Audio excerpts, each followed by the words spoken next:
Previously on the Leaky Bucket podcast. Anyway, so I come back from this business trip, and my son, he's only 1 year old, he's giving me the cold shoulder.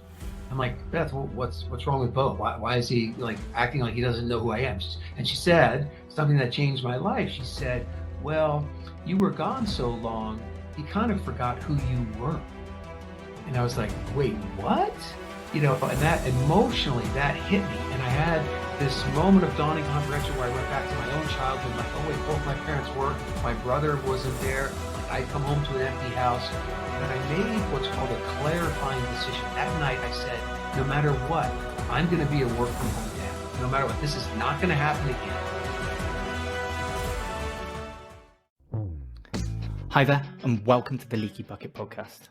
I'm your host, Ian Morgan, and this is the Financial Performance Podcast for entrepreneurs looking to get a better understanding of their numbers, to plug the leaks in their business, and to move from surviving to thriving. Hey everybody, welcome to another episode of the Leaky Bucket Podcast. Today we have with us the founder and CEO of Ads Grow Business, which is a specialist digital marketing agency for the floor cleaning industry. So today we have John Williams. John, welcome to the show. Thank you, Ian. Thanks for having me.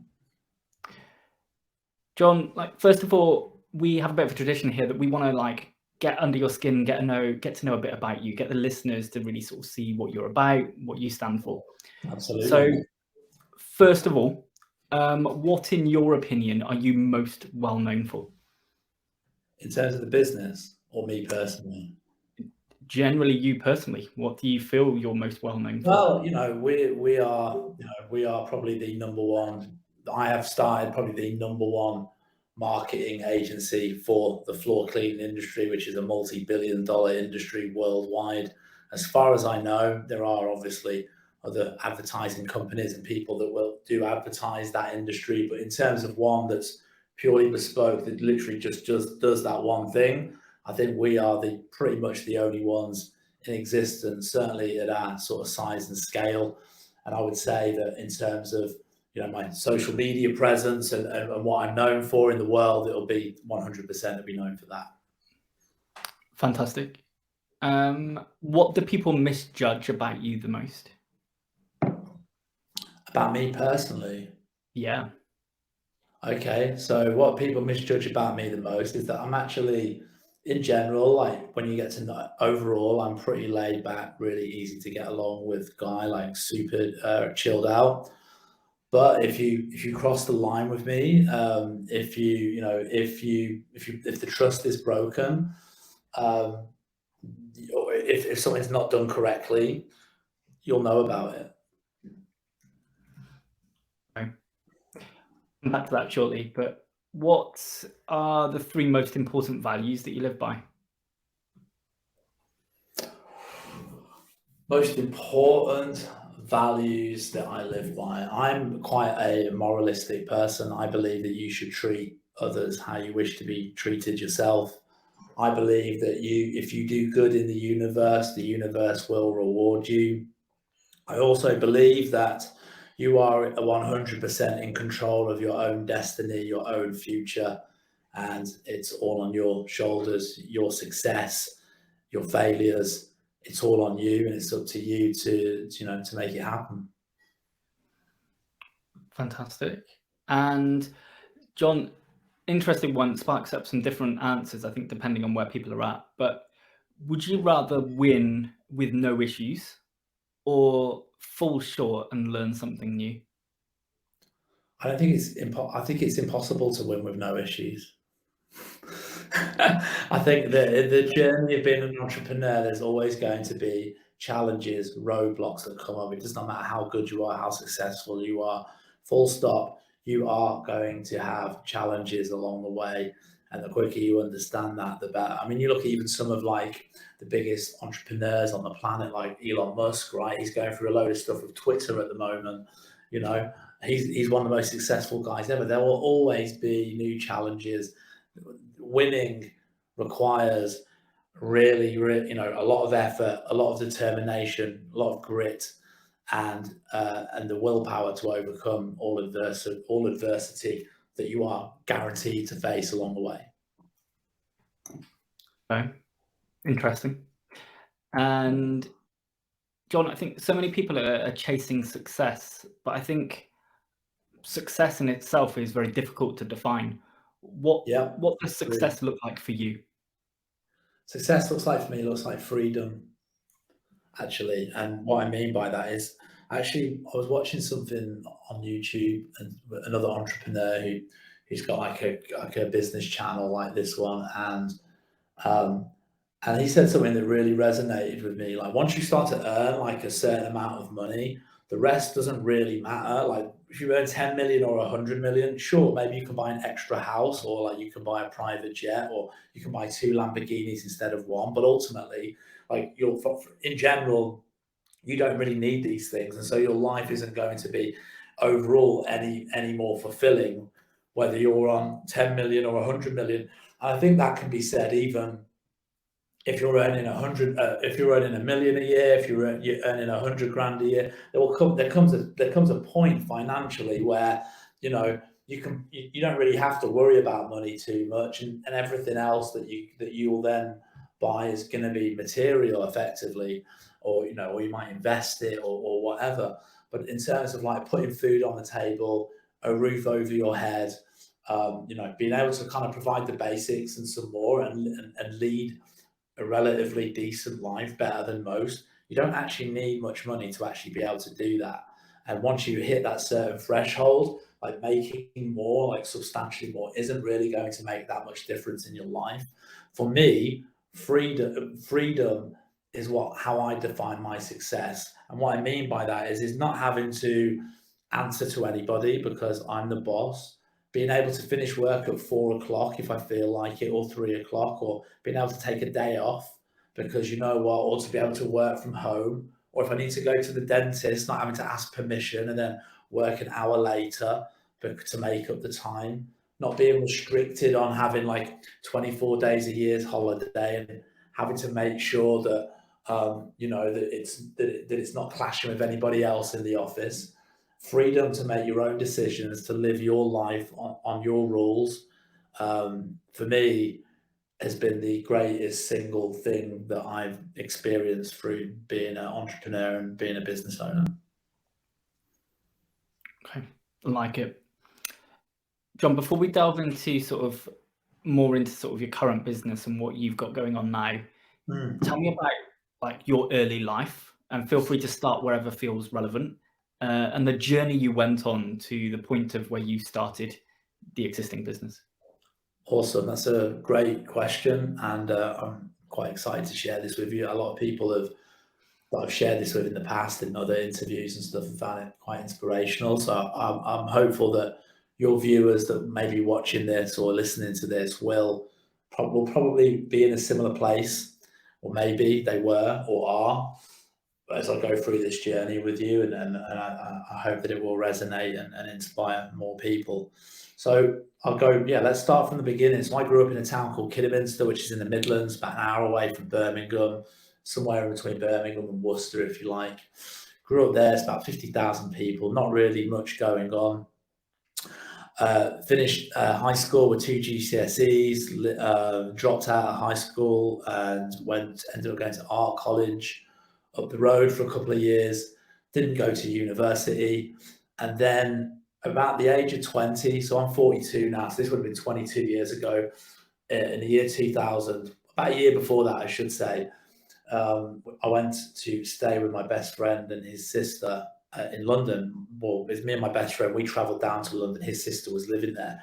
Prior to that, like a lot of 17, 18-year-olds, even to this day, prior to that, we were going on holidays like Ibiza, Magaluf, doing the whole 1830 thing. And this particular year, we couldn't afford to go. And my best friend said to me at the time, my sister's living in London, there's some cool gigs and concerts and things going on. Why don't we go down there? It'd be a cheap holiday. We can crash on her sofa. It'd be £10 on National Express coach. Let's do it. Amazing. So we get down there. I'm sure you can imagine being like 19, 20 years old and growing up in a small town with not a lot going on. At that time in your life, when you start getting into music and culture and fashion, to be somewhere like London at that age, it absolutely blew my mind. And the idea that I would now have to go back to this small town where You have to dress like you're in a boy band to get into the local nightclub and listen to terrible chart music. And there's no clothes shops for men really, or young guys like we were at the time. No record shops, nothing at all going on at all. The thought of that was just diabolical. So having been blown away by London, we need to move down there. I need to live there. So at the age of 20, in the year 2000, we made the jump and we moved to London. And I was fortunate enough to get a job at an engineering company. So it was the kind of company that does like building services. So they design like the air conditioning and the lighting and the plumbing inside of buildings. And I got a job in the drafting department. I was one of the guys doing all the kind of technical drawings and stuff because I was good at sort of art and stuff at school. That was really the creative side was where I kind of really excelled. During that period when I was at art college, I did like a course in computer aided design in AutoCAD. And at that time in the year 2000, that was all brand new technology, right? Like, I mean, the internet literally just come out. And this was prior to this, people used to have like big drawing boards and they would be called like draftsmen, and they draw all this stuff up with pencil and ruler and on a big drawing board and stuff. And so I was the first of like, at that time, a new generation that was using kind of computers to do these technical drawings and stuff. And because it was such new technology and not many people knew how to do it, there was, in particular in London, so this is like 10 years before like the credit crunch and all that. At this point in London, it's like the financial sector's booming. There's loads of construction going on. So there was a huge amount of opportunity for somebody like me that knew how to use that software to come to London and get a job very, very easily. So I was able to get a job, and for a 20-year-old, it was great in the beginning because I was, a lot of my friends at that time were still working at the McDonald's drive-through, or working in a bar or in a restaurant or whatever till 10 o'clock at night, earning minimum wage. And I actually had, for my age, quite a well-paid job. I didn't have to work weekends. It was only Monday to Friday, 9 to 5. So in the beginning, it was great. I absolutely loved it. And then what followed was like an 18, 20-year career in that industry. And over that period of time, I kind of climbed the ladder. And I reached the point where I was managing the whole computer aided design department. There were guys underneath me, and I was their boss, sort of thing.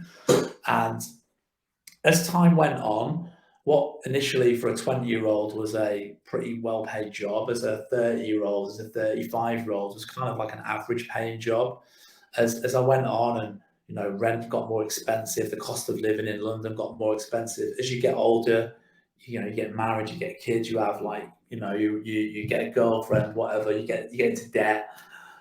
My cost of living obviously became more expensive as I got more responsibility in my life, much more than you have when you're 20 years old. And so, whilst through that period of climbing that ladder in that career, of course, I was getting pay rises and I was getting into more senior positions within the company. Nonetheless, like the money, it was all right, but it wasn't mind blowing. It certainly wouldn't have been enough to buy a property in London or to get on the property ladder. I was earning enough to to live an okay life, put food on the table, pay my rent, kind of go out of a weekend if I wanted, maybe go on holiday once or twice a year. Pretty good, nothing special. But more to the point, over that period of time, as I got more responsibility, as things went on, it started to dawn on me what a toxic and stressful industry this was that I was in, actually. And a lot of the time you'd be working on multi-million pound building projects with a very tight deadline. And the process was that there would be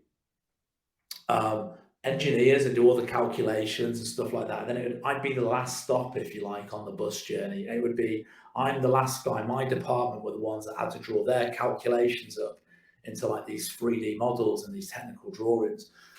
And more often than not, people procrastinate, people are late, people are running behind schedule. And so we would always end up with the least amount of time, and we would be under the most pressure to deliver this project. And it was like being in a pressure cooker.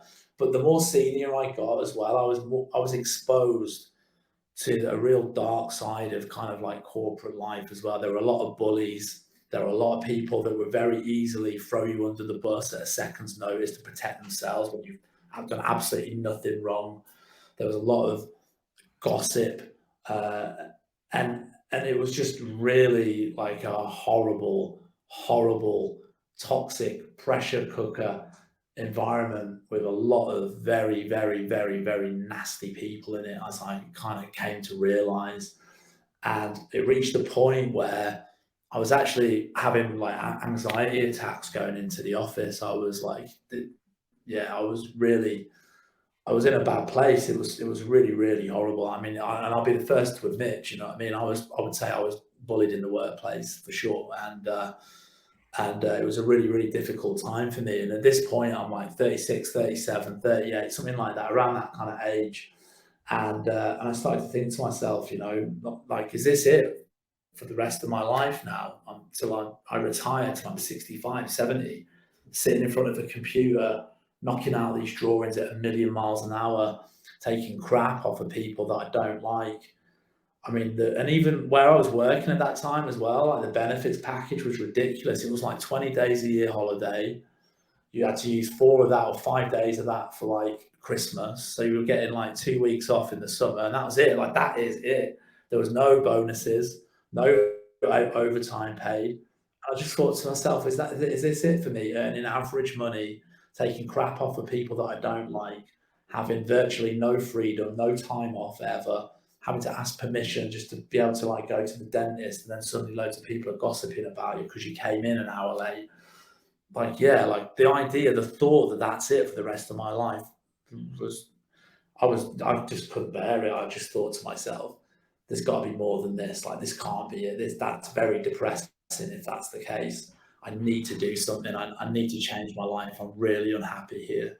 And so I started to think about, like, what could I do, like, to change my life, to get out of this situation, to make more money, to have more freedom. What does that look like? And initially, you know, the initial thoughts were, you know, go to university. I never did that. Maybe train, learn some new skill, start a brand new career. But at the age of 37, 38 years old, you know, first of all, I just couldn't afford to, like, to go to, in terms of like paying to go to university. Second of all, financially, in terms of like, I'd lose a massive amount of income. I just simply couldn't afford to do that. And even if you did do it, I'd be competing against kids half my age, you know, for like internship jobs. And what happens when you've done all of that and it turns out you don't even like that job either? You know, it's a lot of effort for a lot of unknown, you know. And so I then started to look at like what online businesses I could start up. And again, I looked into things like selling on Amazon, but the more I looked at it, I've got to be brutally honest, you know, trying to sell like 5,000 iPhone cases for a fiver made in Taiwan didn't exactly appeal to me either, you know. So I was at a bit of a loss, and I was feeling pretty dejected and sort of resigned myself to, you know, like, this is it, John, you know. And being a kind of half glass full kind of guy, I was like, well, you know, it could be worse. You could be on the dole. You could be in a much worse situation. You are earning okay money, and, you know, this is life, sort of thing. But then what happened was I got hit with an advertisement on Facebook. It was somebody getting on a plane or something, and it was like, how would you like to change your life? How would you like to have more freedom than you've ever known? And it literally hit all of my pain points, this ad did. It spoke right to me. It was like it was come down from heaven to talk to. It was amazing. And so I clicked it. I was like, what is this? So I clicked it, and a little sort of VSL video came up, sort of explaining the concept, which at that time was pretty new, of a Facebook ads agency. And the basic theory behind it, the basic principle was, there's loads of local businesses on the high street, pet shops, dentists, restaurants. A lot of these people, mechanics, plumbers, a lot of these people are great with great with their hands. You know, dentists are amazing dentists, but they might not be that good with computers. More to the point, they might not be really interested in having to sit down and like learn all this stuff. In the same way, it's easier to take your car to the mechanic to get it fixed and try and figure it out yourself. And a lot of these people, you know, provided you can generate a result and a positive ROI, will be happy to pay you money to advertise for them, right? To set all this up for them. And and they'd be happy to pay you 1,000, £2,000 a month easily. Certainly if you're able to make them 5, 10, 15,000 pounds a month in revenue on the back end, for sure. And that made total sense to me. I could understand that. I got that, you know, somebody that's got a little restaurant on the high street, maybe struggling to get people through the door, great at cooking, loves it, passionate about it, terrible on the computer, needs more customers through the door, doesn't understand all this advertising stuff, and will happily pay you a couple of grand, especially if you're getting them booked out, you know, 3 out of 5 nights a week or whatever. So I was really taken aback by it. These people that had hit me up with this advertisement, they were selling a course. It was a Canadian company. So I filled in my information. I was pretty interested. I thought this could be the answer. This could be what I was looking for. Got on a call with them, and they wanted $10,000 for me to join this course. At that time, I'd never spent that much money. I never even had that much money in my bank account at any one time. And my face fell to the floor. I was like, oh my God, there's no, what, 10 grand? Are you kidding me? There was just no way that I could afford it. I had to let it go. And I was really dejected again. Like, that's it. But went back to the office Monday, back into the fire. It was awful. And very quickly I realized, John, you need to do something here. And that's probably the best thing that you've seen. This is the horrible environment that you're in right now. And so I started to look it up myself, started to try and teach myself and try and figure it out. And on weekends and on the bus every day on the way to work, I'd have my headphones in. I had an hour's journey to work on the bus, and I'd be learning, writing stuff down. I had an hour's journey on the way back, an hour's lunch break. So I was getting 3 hours in a day there. My wife at the time, she was working in the evening. She's a teacher, private teacher. So in the evenings every week, I'd be learning, figuring stuff out, building a website for the first time. I mean, I never went to university. I never did any kind of formal like business education. I knew absolutely nothing, zero. And I certainly knew nothing about advertising, marketing, nothing. And so I literally educated myself over a series of months to like figure all this stuff out. It was a challenge, failed loads of times along the way, figured it out, managed to get things moving. And then once I kind of got the basics kind of set up and I kind of taught myself and I knew, enough to kind of like go out, try and step out there into the world and kind of get a customer to do their local advertising for them. I started to sort of prospect online and try to get meetings with people. And I actually found that it was pretty easy to get meetings with people. A lot of people were interested in this. There's millions of businesses in the world, right? And with the internet, you can get in front of any of them. That part was pretty easy. And I was doing these Zoom calls, all the sales calls, I was doing these Zoom calls. And I remember I'd be on the bus on the way home and I'd literally get off the bus. I'd have to run down the high street. I'd probably eating like a sausage roll on the way because I didn't have enough time to get something in. Come crashing through the door of my flat, sit in front of the computer, fire up Zoom, and then try and be there in time for these meetings, I quickly realized that I'm terrible at sales, dreadful, shocking. Like I knew nothing about it. And I also very quickly realized that that actually the key skill here to learn, and I still believe this in anything, in the key life skill to learn is sales. Like if you can be good at sales, like if you can learn that skill, and it really is an art form, the art of negotiation, the art of like persuasion and all of that. It's a real true art form. And if you can learn that skill, it's something that all aspects of your life can absolutely benefit from. Whether that's negotiating with your partner about something, whether it's negotiating a pay rise in your job or your company, whether it's selling inside of your business. And so I realized, because, to be honest, like setting up like a Facebook ad or whatever, it really isn't that hard. Getting in front of people isn't that hard. For example, setting up a website, there's so many drag and drop website builders. If you wanted to start a business now, like right now, this second, you could sign up to something like Lead Pages and you could have a website in an hour. It's like not a problem. All of that stuff is pretty easy, but getting somebody to give you money, to trust you with their business, to say, you know what, yeah, I'm going to sign up to this. That's where it's at. And so what I then did was I went deep and really doubled down on learning how to sell and pitch and negotiate and convince people to do business with you. I read every book under the sun, watched every webinar, invested money, time, effort into learning it, and continued to fail and have people say no. And just for the record, it took me, I think I launched the website in April, and I got my first client in September. So that's April, May, June, July. It took me 6-7 months before of getting no every day until somebody said yes. 7 months of total failure. And every day when somebody would say no to me, I'd be really dejected, like, oh my God, I had such a great opportunity. Why did I balls it up? Why did I screw it up again? John. And then I go back to that office the following day.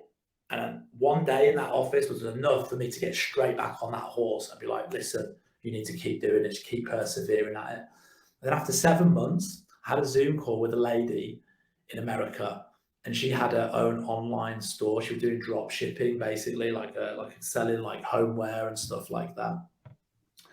And I showed her sort of what I was doing. She was like, oh man, I love your British accent. Oh my God, let me give you money. I was like, okay, no worries. She sent me $1,000. I remember she PayPal. I didn't have any of the business systems then that I have now. Like, the company was just me in my bedroom at this point. She PayPal'd me $1,000. And I remember, because of the time difference, I woke up in the morning and I had like the push notification on my phone that I got $1,000 in PayPal, and it absolutely blew my mind. It was one of the most incredible sensations and feelings that I've ever experienced in my life. And so I worked with this woman for 3 months, trying to use Facebook ads to get traffic to her website to sell her homeware products. And let me tell you, it was shocking. It was the worst thing ever. I completely failed.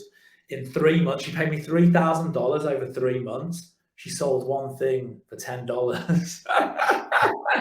But she liked me enough to keep going with me, to keep persevering with me. It was shocking. It was terrible. It was absolutely terrible. Eventually, she stopped, understandably so. And it was back to the drawing board with me. And to be honest with you, I'd kind of thought to myself, I'd kind of gone off track a little bit. My original goal was to work with like local businesses, like on the high street, not some e-commerce store. It was never really what my intention was anyway.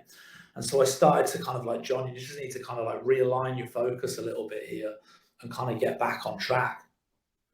Around this time, something called chatbots and chatbot technology was really starting to become popular, which is basically on Messenger or on websites or any other platform, kind of like an automated person that will answer questions for you. It's pretty commonplace nowadays. I'm sure most people watching this will have had some sort of chatbot experience, a customer service chatbot on a website or whatever.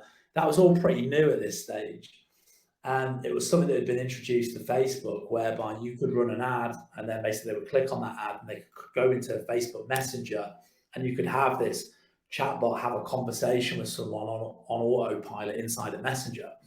And I saw this and I thought, you know what, there's like a real opportunity here for some of like the home service based businesses where the business goes to the customer, like for example, a carpet cleaner, like for example, a plumber or whatever. A lot of these guys, they're out on the road all the time, right? They're not at home.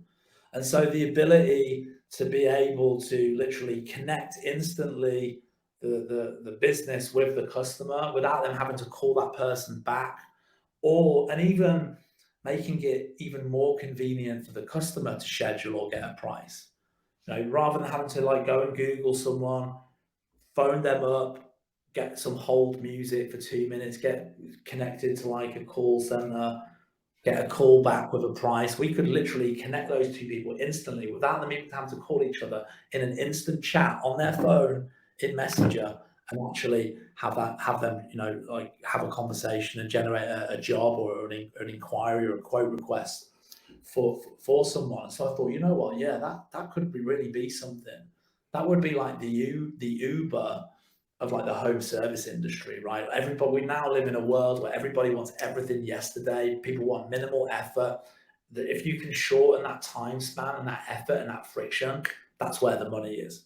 Because if you look at any of the big multi-million-dollar businesses, billion-dollar businesses that have come out in the last few years, nobody's reinvented the wheel. They've just found ways of doing it quicker and easier than everybody else. Look at Blockbuster, look at Netflix. Netflix, they're not doing anything new. They just basically created a system where now you don't have to drive a mile to your Blockbuster store and then go and spend an hour looking for something, bring it home, put it in the machine, bring it back. You could just press a button and it's instant. Same with Uber, same with Deliveroo and all these companies. They just made it easier for people to take that next step. And so I saw this, I thought if I could do that with ads and this chatbot technology for the home service-based businesses, for these guys like your plumbers, your carpet cleaners and all of that, this could be huge. And so I built out a little template. I figured it out. I did the homework, put the effort in, figured out how to build something like this. It was pretty straightforward, drag and drop, no big drama. And so, yeah, I started prospecting in a few sort of home service Facebook groups. And then what happened was I got on a call one day. By the way, at this point, I've still got a full-time job and it's hell every day. I got on a call at one point with a guy, and he was in America and he had a carpet cleaning business. He was part of like this big, massive big US franchise, sorry. And I was like, okay, this is pretty amazing. Pitched it him, shared the screen, showed him this like chatbot technology, blew his mind. He was like, oh my God. And I could see that this was like a real opportunity for me to get a foot in the door here. So I sold him for like virtually nothing. It was like $900 with the ad spend or something like that, just to kind of get him in, because I could see that if I could get good results with this guy, it could open a door in terms of the franchise and all the franchisees across America. And he said, you know what, I'm going to give it a shot. You know, I like you, I like what you've got. I've never seen anything like this before. Let's go. And this guy was in New Jersey. It was December by now. So this was a couple of months after that e-commerce store had sort of fell through. And effectively, at that time of year, it's normally the quiet time for carpet cleaners, especially in that part of America. There's a lot of snow on the ground, and so people don't want to get their carpets cleaned because you're going to be walking snow through the house all the time. And he said, normally this time of year, I'm dead. We got it. I had to work night and day, right? I mean, it was terrifying. It was like, oh my God, somebody's paid me money again. Somebody's paid me nearly $1,000. I now need to get a result. This is life or death. Like, I need to make this work now. This is my chance. And so I gave it everything night and day, but I managed to get that guy completely booked out in December when he'd never been booked out, and he couldn't believe it, blew his head off. So that for me was really gave me that confidence boost that I'm on the right track here. And it really, really gave me that boost that I then needed as well. And that confirmation that I can do this, it's possible. I've actually generated money for somebody using this system and it's worked. And so I was then able to start to leverage those results. And effectively what happened, the big breakthrough moment, what happened for me was this franchise, they have a yearly expo in Denver, Colorado, and all 400 franchisees, they have to go. It's in their contract. They don't, they get fined.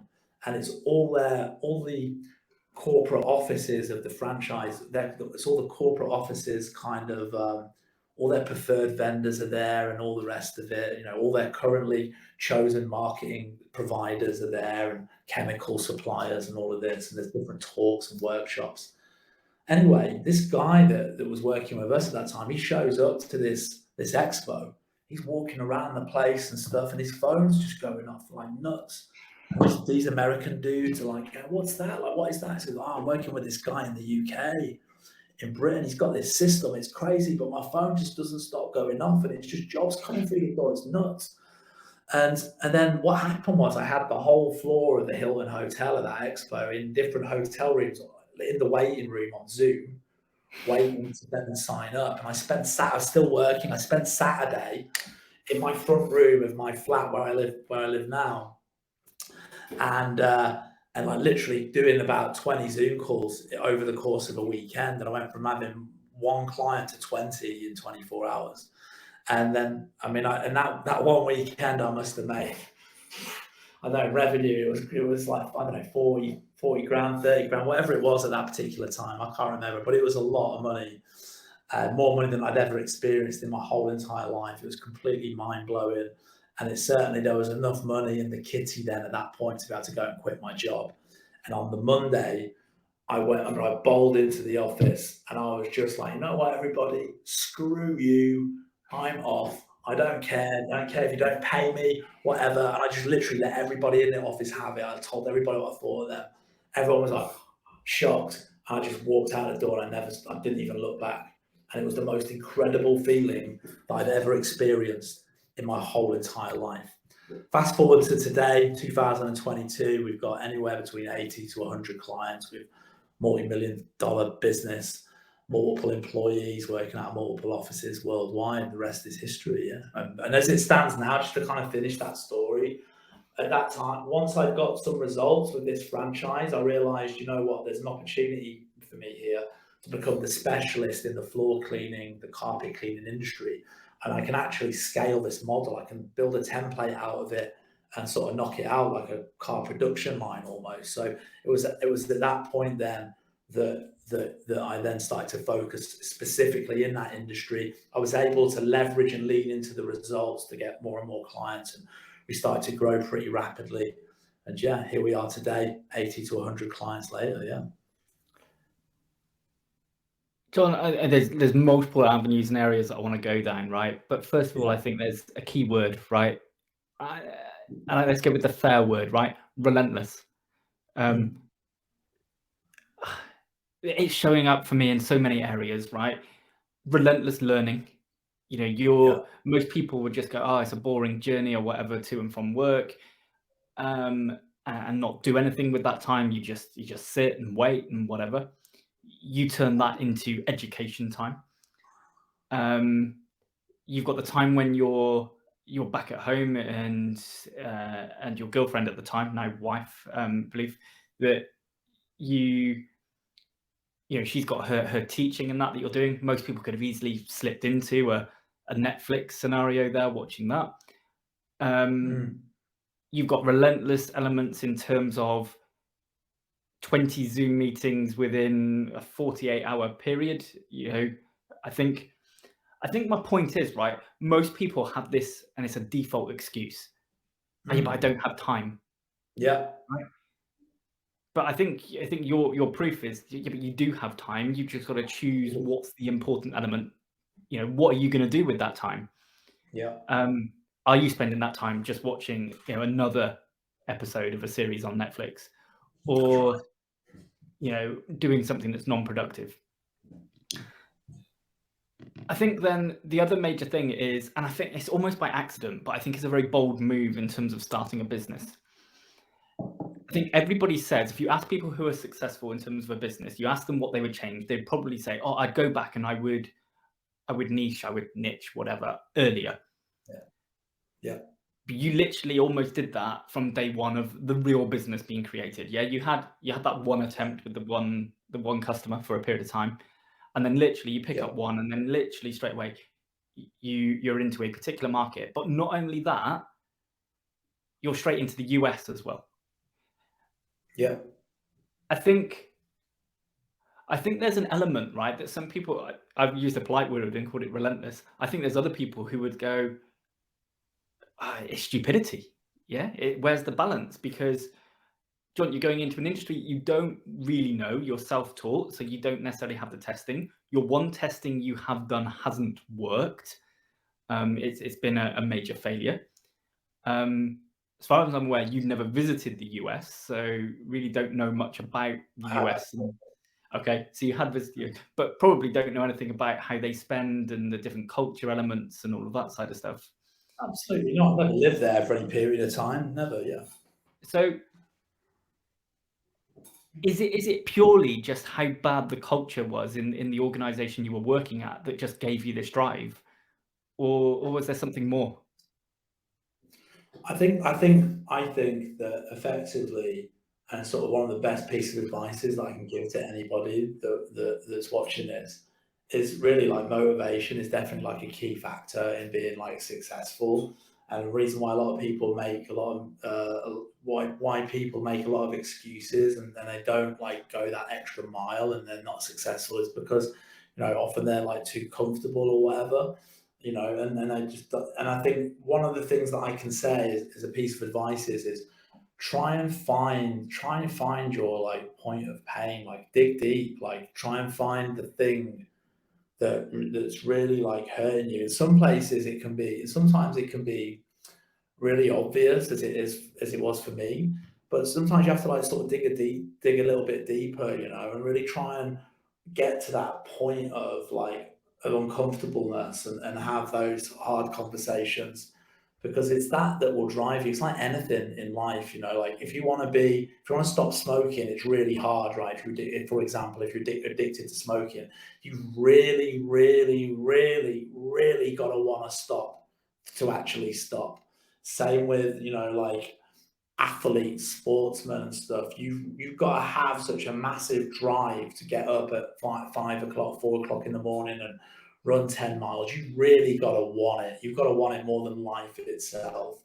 And so for me, because I was in such a place of pain and discomfort, and because I had to change my life, and I could see that this was an opportunity, that it was that drove me and like motivated me for sure, 100%. Most people, John, aren't able to be that honest with themselves. I think they tell themselves it's okay. Yeah. What do you sort of say to those people? How do you not be okay with what you're currently doing? Well, I just think, one of the things I will say as well is when I first started out and I started to do like a lot of self-education, subscribe to a lot of courses, read a lot of books, all the rest of it. Hey there. Really sorry for interrupting, but I really wanted to let you know about some amazing bonus content we have available for you. You see, not only do we record behind the scenes, but also we go deeper into some of the key topics that come up during the conversation. Now, you can find out more about this and access all of it free of charge over on Facebook. Just search for the Leaky Bucket Podcast Community. One of the things that came up from the start was mindset. And when I started out, I was like, what is this mumbo jumbo mindset? Just show me how to make a website. I'm not interested in all this like spiritual, like mumbo jumbo brain stuff. Not interested.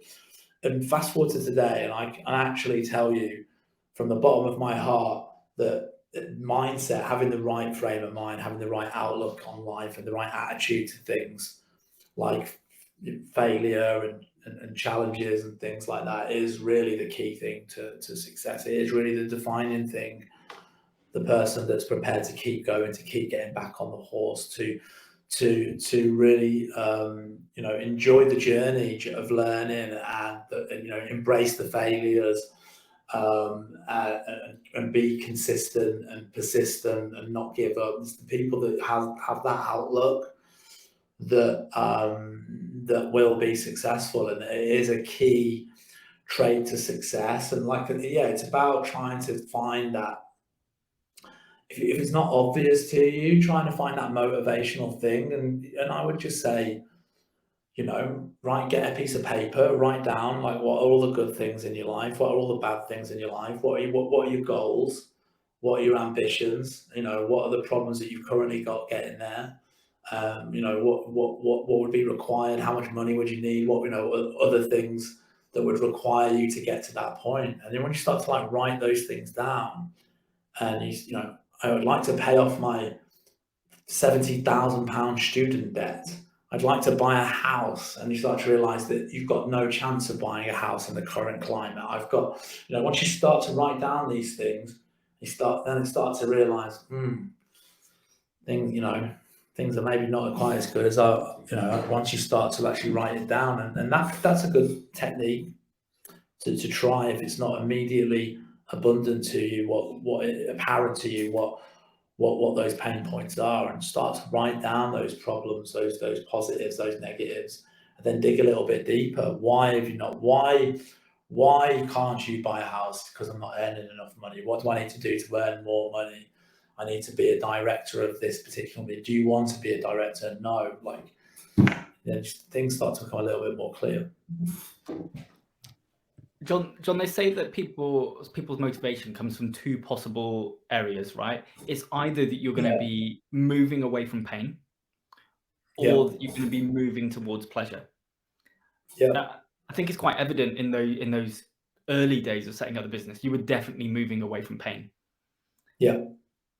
And I'm going to sense that actually all of those pain that you were experiencing, so the bad culture and all of that stuff, you're going to have engineered that within the current business, right?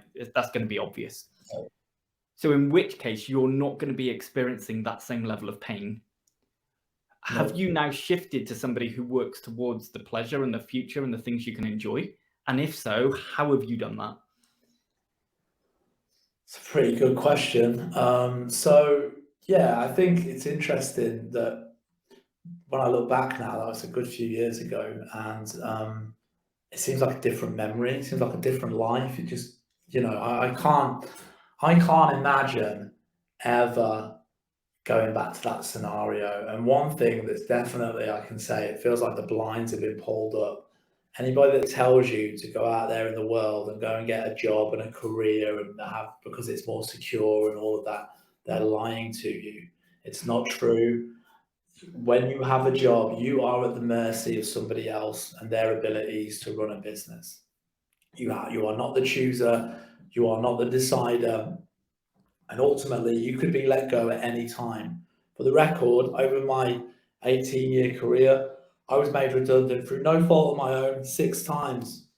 6 times. I mean, a lot of that, there was obviously the recession that happened in 2000, between 2008, 2011, whenever that was, and several other times. And it was always, we're doing a lot more survey work now, so there's not as much computer-aided design work, so we need to let you go, or the company's been bought out by another bigger company, and so there's been a merger, and they're getting rid of some of the old staff. People that have been working there for 15 years suddenly are out of a job like that through no fault of their own. And so I definitely realized, I haven't looked back since leaving that position, and actually being your own boss, having your own business, that is the most secure place that you can be in, I've learned, because you're in control. You decide. You're not at the mercy of somebody else. As long as you're showing up and you're motivated and you're putting the time and the effort in and you're doing what you need to do correctly, then you're all good. You're not relying on some managing director or CEO. There's no chance that somebody's going to come in and make you redundant or buy you out. So for me, I've never really looked back in terms of once I left that job at all. And for me, I've enjoyed that non-toxicity, shall we say, that freedom of not having all of that drama in my life for so many years now. It seems like another life. And in terms of you actually answering your question, I appreciate I've gone a little bit off track there. I would definitely say I've moved away from running away from the pain. I feel like I've got away from it at this point. I've got away from it for a long time, and sort of like right now, certainly, I'm really enjoying, in terms of the pleasure aspect of it, definitely enjoying that freedom, definitely enjoying the ability to say, for example, I don't work on Fridays, to not have a long weekend every weekend, Friday, Saturday, because I can, Sometimes I,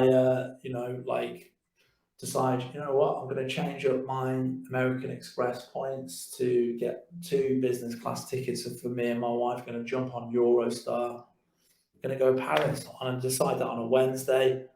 An hour later, I'm on the train because I can. I don't have to ask anybody any permission.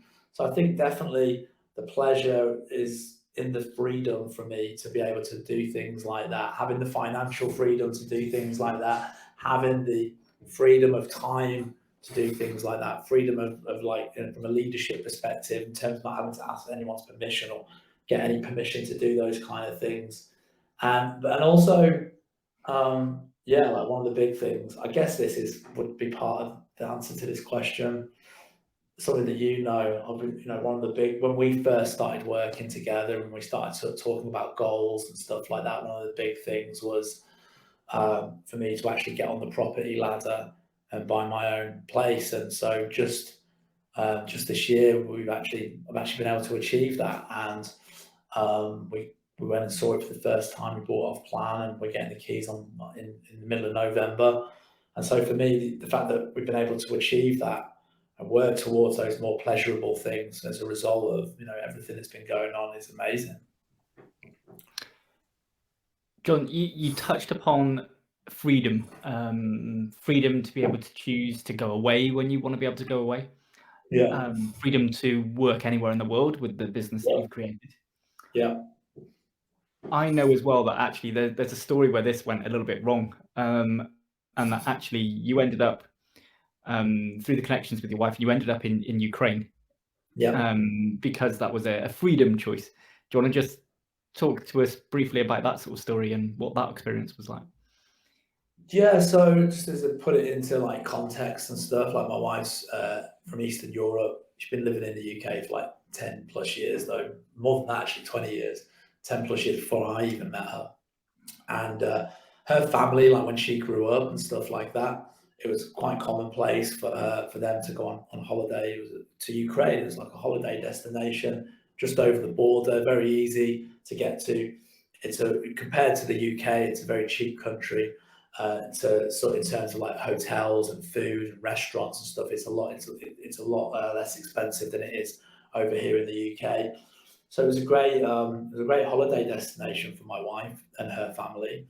When I met her, we started dating, and we eventually got married and stuff. She'd be telling me, this and telling me about her stories as a child going on holiday there. And for us in the West, it's not typically somewhere where you think about going on holiday, right? But there's places like Odessa and all that are by the sea, and lots of great historical cities, and like Kiev and things. Lots to do, lots of great culture and food.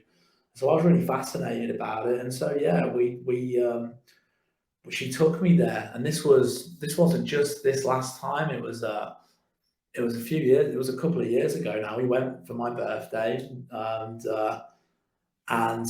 we had an amazing time. It was incredible. I was absolutely blown away by it, by the people, by the culture, by everything. It was mind blowing. It was a completely different world to the UK or London. It was really fascinating for me. One of the things that I definitely love, and the thing that definitely, in terms of like pleasure, just touching on what we just spoke about and moving towards a more pleasurable existence. One of the things that I love and have grown to love is traveling, full stop. I absolutely love exploring the world, going to new places, staying in cool hotels, trying out new food, hearing different languages, different cultures, and just going on different adventures all over the world with my wife. And like you said, this business being online, it allows me to work from anywhere on the planet. And so one of the biggest pleasures that I get is throwing my laptop into a rucksack, jumping on a plane, jumping on a train or wherever, and actually like seeing the world and experiencing these new things. So for me, when we went to Ukraine all those years ago, it was like amazing. And what happened then was it became a bit of a tradition that for my birthday in February, we would go every year. And so every year for the last few years, we've been to Ukraine in February. It's been great, had an awesome time. So February 2022, for the last 12 months, we've been planning. At that time, we've been planning to go there. There was this talk in the news about like the possibility of an invasion, but everyone was like, "Oh, it's not going to happen. Russia would be stupid to do that. Come on." And at this point, we were really looking forward to it. We go every year. It's our thing that we do. It's a tradition. It's my birthday. It's going to be awesome. Can't wait. I'm not going to let Putin stop me, man. No way. Like the flights are flying. We're going. Screw it. That's it. And actually, funnily enough, for this particular year, 2022, my parents, my own mum and dad were coming with us as well. And we'd rented this huge, like beautiful Airbnb apartment, really nice, luxury, 2 bedrooms, one for me and my wife, one for my parents, and it was gorgeous. So we were all really looking forward to it. I didn't think that my mom and dad, because at that time it was pretty much in the news daily, the war hadn't started.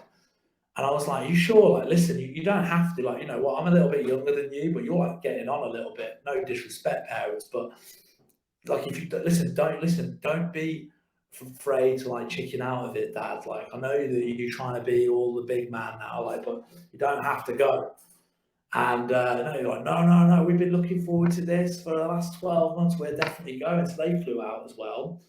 And we were there, first week, it was great, had an awesome time. And then I woke up on the morning of the 24th, I think it was, 3 days after my birthday, to the sound of, well, initially I thought it was a car alarm going off. I was like, it was like 5, 6 in the morning. I was like, who's left their car alarm on? And then as I sort of woke up, I had this sort of sinking feeling that as I realised that's an air raid siren. Shit, they've invaded. And my wife woke up, she started panicking.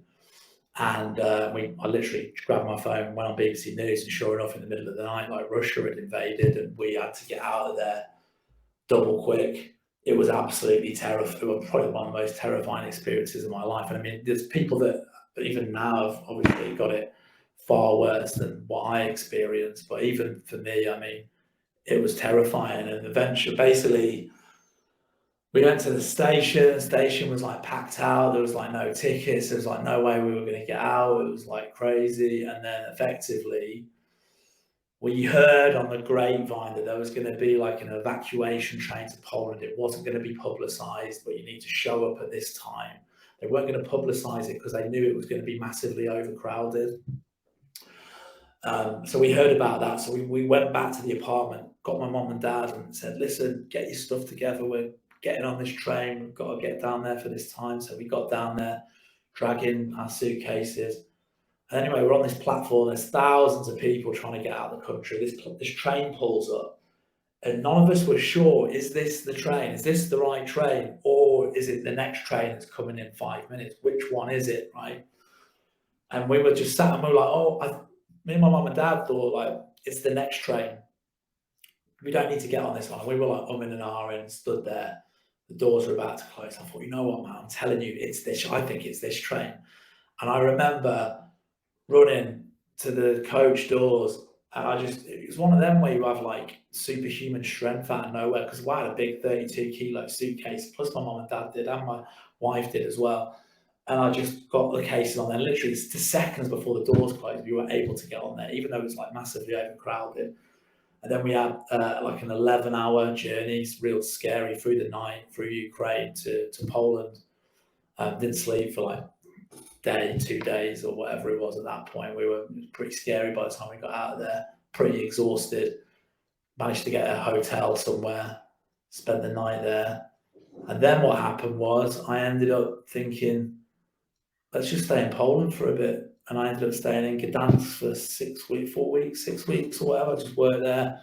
There was a lot to take in, do you know what I mean? To be honest, emotionally, I had to kind of just sort of deal with it a little bit and just kind of take a step back and kind of calm down. I definitely wasn't ready for London, for sure. So we just rented a really nice Airbnb. Gdansk is a beautiful place. Anyone watching it's going, look it up. It's amazing. It's in Poland, and it's by the sea actually. And we got a nice place, and we just worked out of there. My wife was teaching on Zoom in one room. I was doing my business in another room.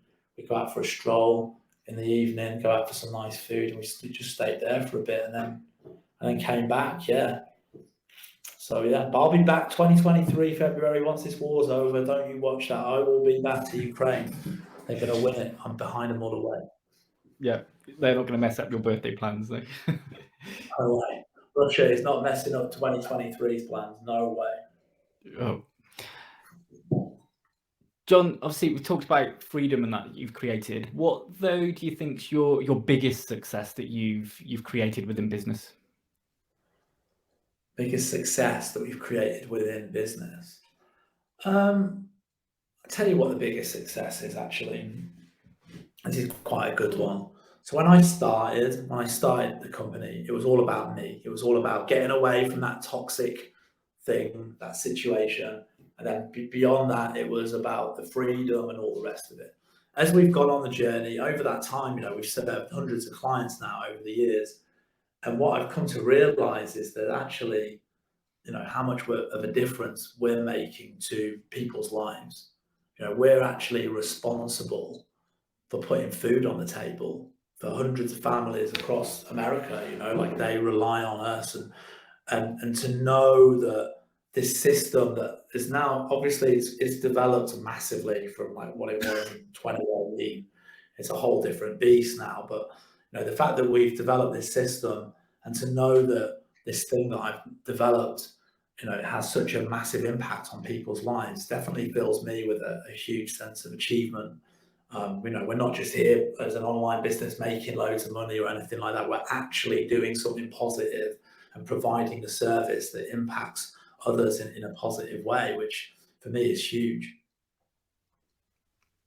Brilliant. John, as you know, right, this is the Leaky Bucket podcast, and the leaky bucket, right? The concept is it's all those small holes or all the little issues that you've got going on within your business, within your life. And actually, if they don't get your attention soon, then they just end up becoming big issues. And it means if you go and turn off, say, sales, for example, you can't stop being, you can't, keep yourself at a level of success, because actually, everything's going to leak out. Tell me about a time when you realized that you didn't have all the answers. A time when I didn't have all the answers. I guess probably the easiest thing there would be to talk about working with you. And basically, I kind of knew this like pretty early on, to be honest, like probably around the time when I was actually quitting my job and going to do this full time.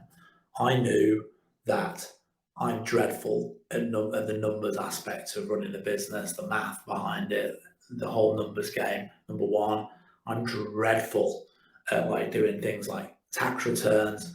I put them off.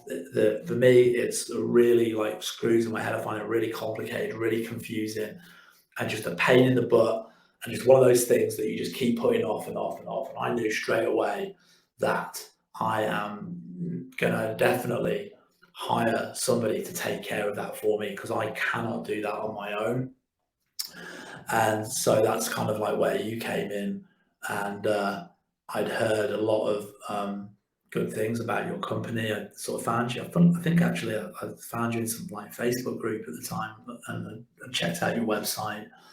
And what I really liked about you guys was that you were using a lot of the same kind of cutting edge technology, automations and stuff like that we were using in our business. And so I thought, this isn't like your traditional bookmaker, but this isn't your typical accountants here. These guys have got it going on. They're definitely forward thinking. They're ahead of the curve. I really like the way that they work. And so definitely, so from very early on, I knew that I was going to need somebody on my side, in my corner, that was going to help me do all like the tax returns, run the numbers, and handle that legal aspect of the business, like the tax and the money and stuff. So yeah, and then as I then sort of discovered, you guys obviously do a lot more than just sort of bookkeeping and accountants. You can literally be like, you have services where you can be like a fractional financial director. You can offer all sorts of different other services beyond just simply doing people's tax returns. And that really fascinated me, and certainly something that I realized, I need somebody who's got their eyes on this business from the money aspect, from the numbers aspect. Because what I will say to you guys, and I'll tell you a little lesson learned in just a second. It's coming right up. This is a great one, and Ian probably knows what it is, and it's involving this guy. But basically, I'm terrible at the numbers. And so I needed somebody that was going to have their eyes on the numbers, like a hawk, that could like pull all that information together. Because one of the things that I realized is that knowing your numbers, and certainly something that's really kind of been driven home to me more recently, is how important it is to know your numbers and know exactly what's going on financially in your business, and what a massive impact that can make on your profits, on your bottom line, and all the rest of it.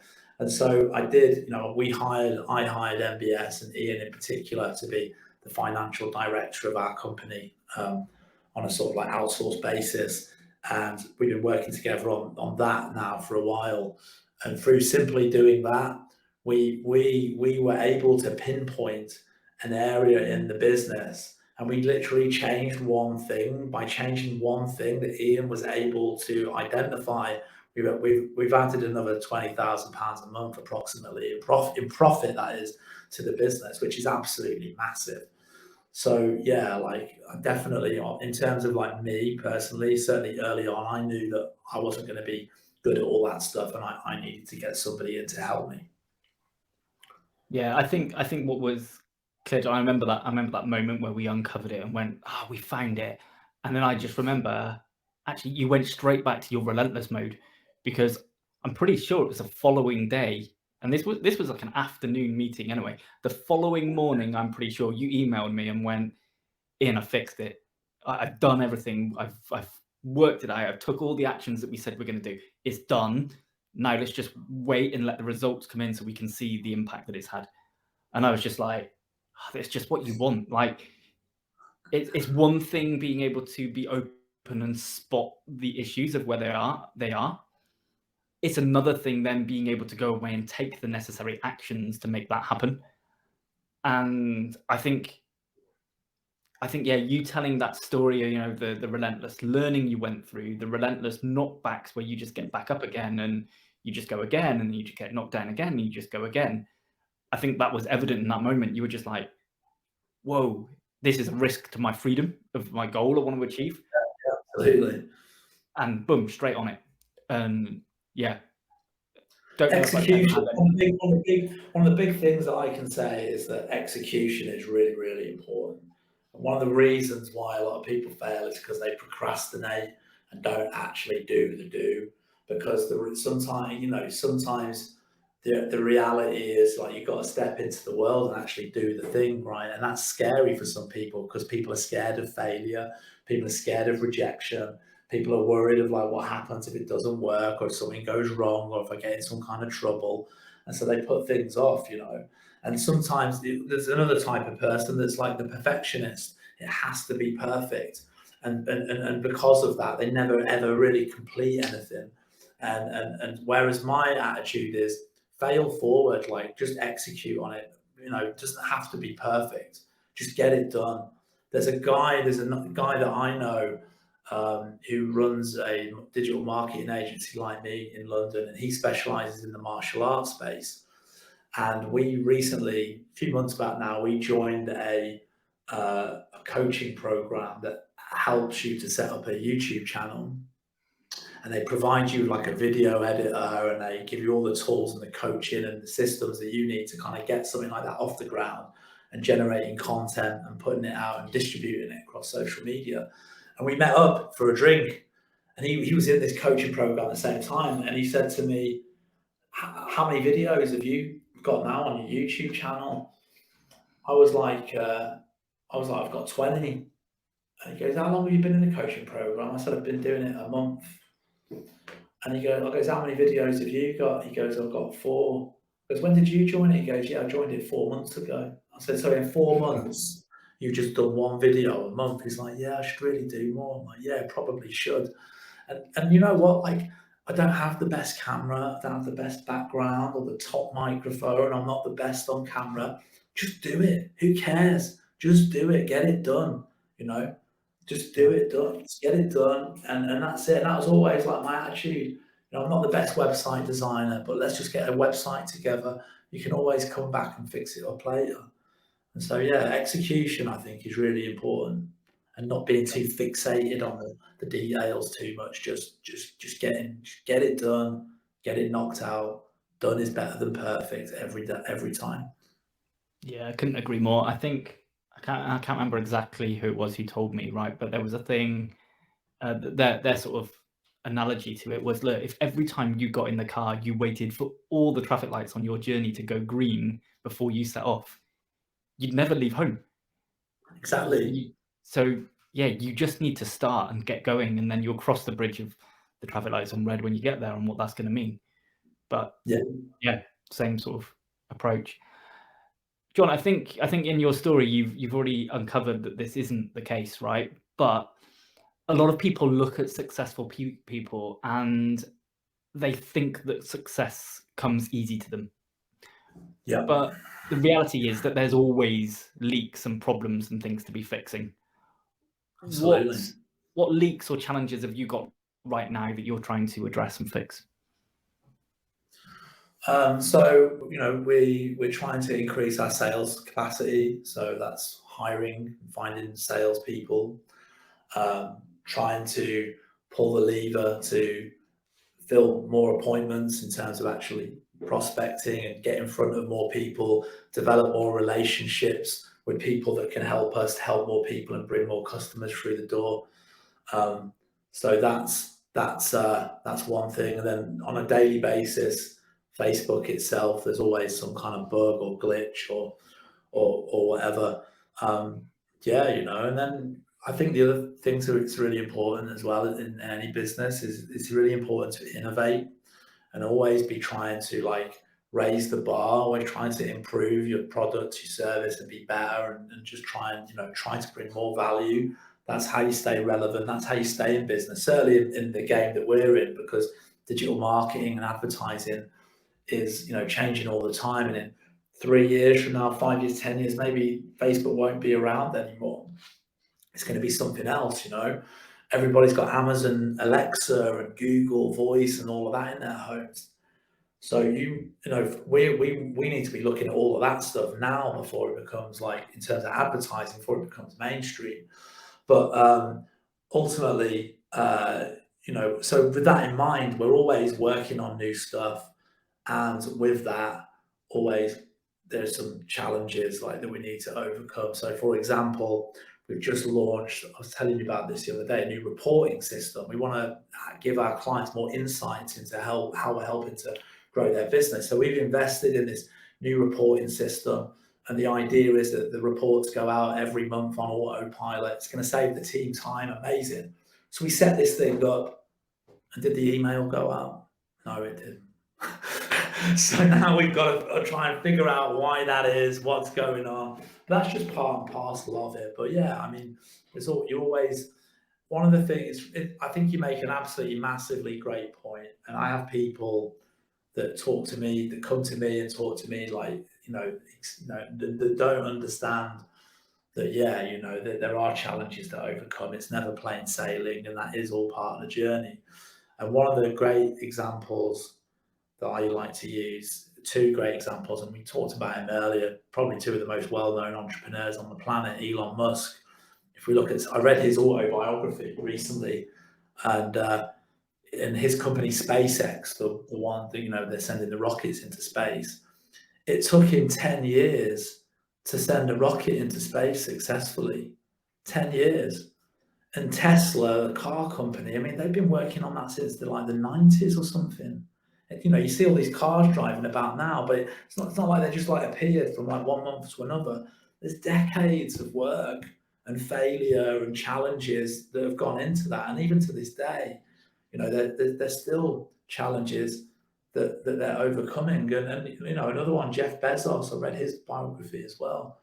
And for the first 10 years of Amazon, they were running at a loss. They were losing millions and millions of dollars every year because they had to build these distribution centers in advance to be able to build that supply network.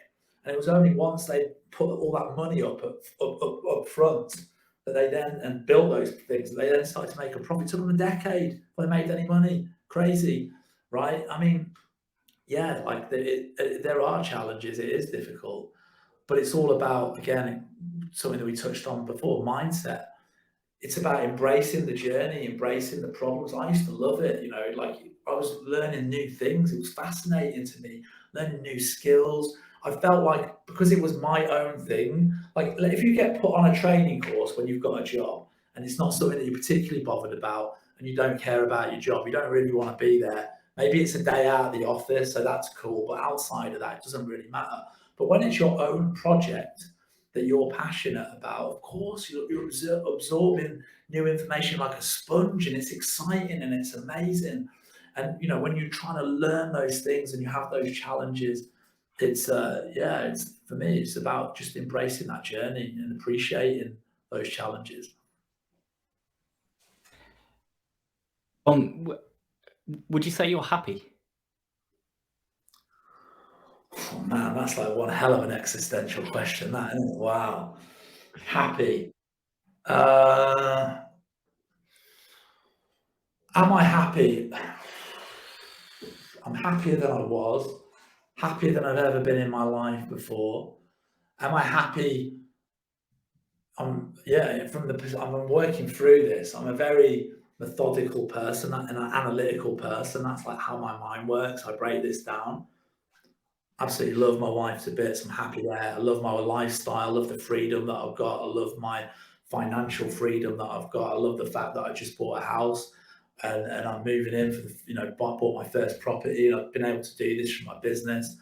Love the team that I'm working with. So overall, like, I am happy. Am I hungry to have more success and grow this business? Of course, I'm not satisfied. It's addictive, and I want more all the time, all day long, for sure.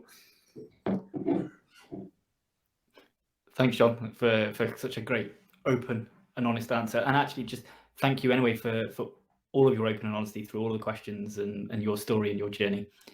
No worries. Where can people find out more about you, your company, and what you guys do? So we have a YouTube channel. There's loads of stuff there. You can drop that, I guess, in the comments or something in the description, possibly, Ian, for people to check out. You can also, if you're a carpet cleaner, then I definitely want to hear from you. So if you are, head over to www.a-g-b.co and you can find out more information about us there. You can look me up on Facebook, add me as a friend. Happy to chat, happy to give some advice if you need it. And if you're looking for someone to take care of the financial side of things, that guy on the left there, he's your guy. Thanks so much, John. Thanks again. John, we have a bit of a tradition on the podcast, right? We throw a bit of a curveball question at the end, right? I thought that last one was a bit of a curve. Really happy. So this is, now I'm scared. It's not maybe so deep, but it does cause some deep thinking, right? And that's if you were going to start a new business tomorrow, but it's completely unrelated to what you currently do, what would it be and why?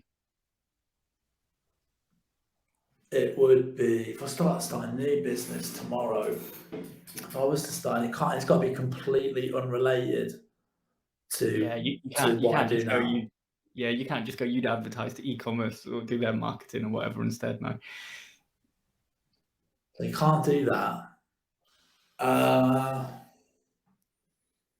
would possibly, I'm going to throw a few ideas around here now. I definitely do look at something to do with NFTs.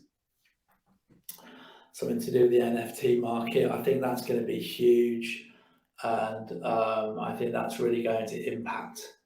And it's going to be a big thing in the world. And it already is. And there's a lot of people there's a lot of new businesses springing up around that platform. I'd certainly look into that. Some sort of coaching. I think one of the most valuable things that people have is knowledge and experience. And even if you're not like a business owner currently, like maybe, for example, maybe you're great at making cakes in your spare time, you make amazing cakes. You could easily teach people how to make cakes, right? And people will pay you to do that. So definitely maybe some kind of teaching, maybe something to do with like NFTs and art. I think there could be a lot of money there. Something to do with, I think that would be, let me throw the question back to you, Ian. What would you do? That's a great one. Here we go. Yeah. See what I did there. I think, I suppose coaching for some respects is probably too linked because we've got financial coaching and anything that we do now. If you think the same thing as, you do that already, don't you? Yeah. Yeah, so we already do that element of coaching. We coach people sort of financially and performance and that sort of stuff. So, what would I do? I think I'd probably do some element of I think I'd probably do some element of coaching, but it would force me to get back into something, right? And that's coaching for mountain running. That it's not Right. about performance. It's about that enjoyment, being at one with nature, um, enjoying the surroundings, battling through the challenge, which is the first half of the race. Most people are struggling in the latter part in a normal running race of some description. But the battle of actually getting to the summit of a mountain or a large hill, it is a challenge. And I think I'd probably do some element around that. So it would still be coaching, but it would be non-financial, non-business related. Right. I see. Cool. Yeah, I think I'd be looking at emerging markets, something like NFTs, looking to pass on knowledge. It's like some sort of kind of coaching that you could go in a number of directions for that. And I guess what I would look at is this is what I would do. I've got it. I haven't got the exact answer, but I've got the process. I would make a list. This is honestly, if anybody watching this does this, you're going to get very rich. Make a list of all like the commonplace businesses in the world, like the most obvious things on the planet, things that we take for granted. Let me give you some examples of where this has already been done, like taxis, delivery, entertainment, and figure out how I can do it quicker, faster, with less effort than anybody else. And if you can figure that out for an industry where it hasn't been done yet, you'll make a lot of money. The end. That's it, right? Like that's all. Like that's what Amazon did with books and the Kindle originally. That's what Netflix has done with TV. It's what Uber's done with taxis. It's what Deliveroo's done with food delivery and takeaways, right? So what else out there? Things that we take for granted. So another one that's huge at the moment is the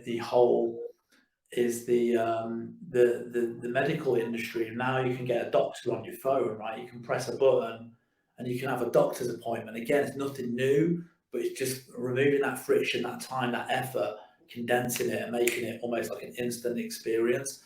So like doctors, these are things that we take for granted. So I'd be looking at anything, something like along those lines. I'd be looking at the really basic day-to-day things that we do as human beings, and figuring out how can that chosen idea, how can I make it be done quicker and faster and more easy. Yeah, no, I can see that, John. I can see the argument. What I did, yeah, which is what I did with the advertising. Really, do you know what I mean? With the whole chatbot thing, I make it very easy now. If you're a carpet cleaner, if you're a customer, you're looking to get your carpet cleaned, you click a button, and you're instantly going to be having a conversation with the owner of the business. You don't have to call. He doesn't have to call you. It's instant. So that's what I do. Brilliant.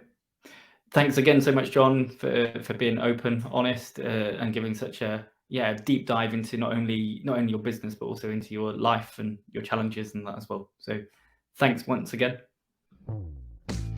Thanks so much for listening to this episode of the Leaky Bucket podcast. I'd love it if you could help spread the message by clicking subscribe and leaving a review.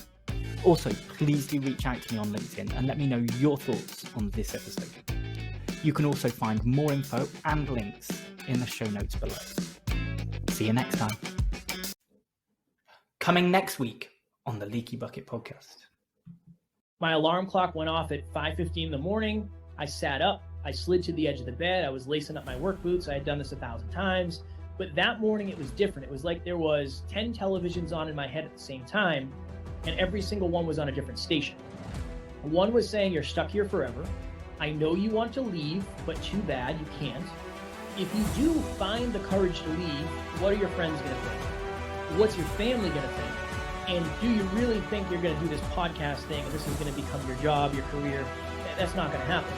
And in that moment, I felt like if I was to take my life, I would take my problems with me.